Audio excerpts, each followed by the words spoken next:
Assalamualaikum warahmatullahi wabarakatuh. Salam sehat dan bahagia dari Bu Ika. Kali ini kita akan belajar tentang teks cerita fantasi. Nah, cerita fantasinya kali ini berasal dari daerah Kabupaten Tebo, yaitu legenda Bukit Siguntang.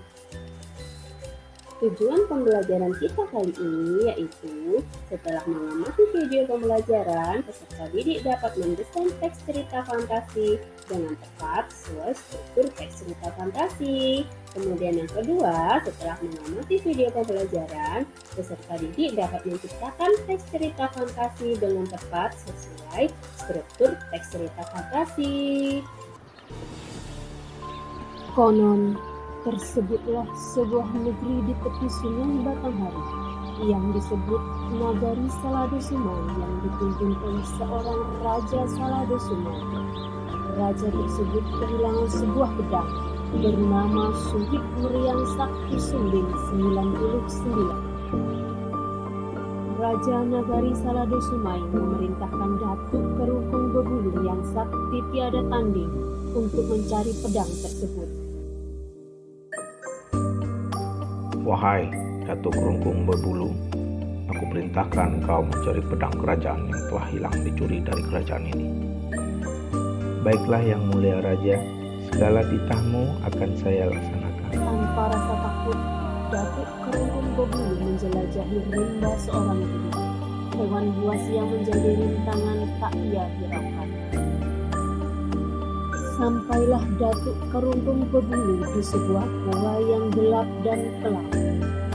Konon dalam gua ini terdapat orang sakti mandraguna.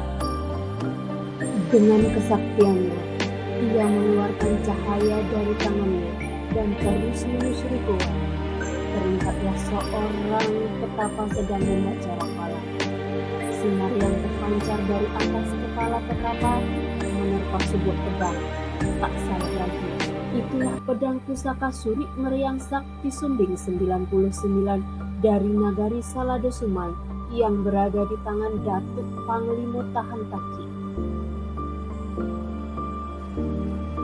Datuk Kerungkung Bebulu meminta kembali pedang Suri Meriang Sakti Sumbing 99 dari Datuk Tahan Kaki yang berasal dari ranah Pagaruyo.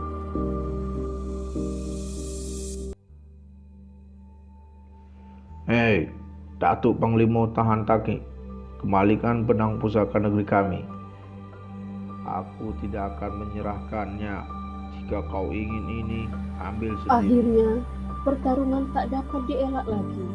Mereka beradu kekuatan di antara pepohonan. Binatang pun lari ketakutan melihat pertarungan itu. Matahari mulai terbenam. Wajah keduanya tinggal bayang-bayang. Tapi kemenangan belum milik siapapun. Hatta beberapa lamanya, sampailah mereka di sebuah cermin. Terdapat ular besar siap menelan mereka berdua. Baiklah, bagaimana jika ada di antara kita berdua yang dapat membunuh ular ini? Ya, yang berhak atas pedang Suri Meriang Sakti Sumbing 99.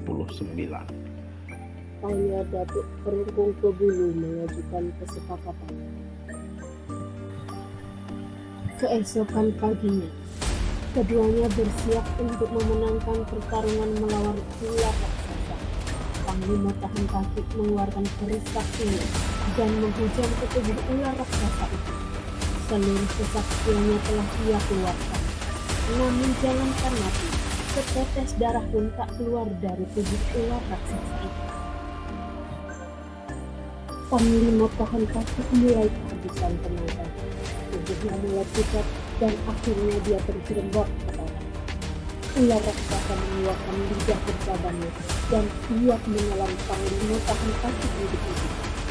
Melihat hal itu, Datuk Kerungkung Bebulu mengambil pedang Sakti Sumbing 99 yang terlempar dari tubuh Pangeran Tahan Kaki. Sambil membaca mantra-mantra, Datuk Kerungkung Bebulu memilihkan pedang ke arah ular raksasa Pedang tersebut mengeluarkan cahaya biru, dan cahaya itu melilit ular raksasa. Tubuh ular raksasa itu terpotong menjadi 3. Bagian kepala ke arah kanan bertahan kaki, bagian perut jatuh ke kanan, dan bagian ekor meliuk ke arah Datuk Kalungkung Berbulu. Panglima tahan kaki berdiri dengan sisa tenaga dan bersemangat ke kanan. Bagian kepala ular raksasa itu ditendang melambung ke udara. Bagian ekor yang mengarah ke Datuk Kalungkung Berbulu ditangkap dan diputar-putar dan dilemparkan jauh ke angkasa, dan bagian perut dibiarkan saja di tempat itu. Konon, bagian kepala ular raksasa itu menjadi Gunung Merapi dan Gunung Singgalang, sementara ekornya menjadi Bukit Ciguntang-Guntang yang berada di daerah Palembang, dan perutnya menjadi Bukit Seguntang yang berada di daerah Tebo.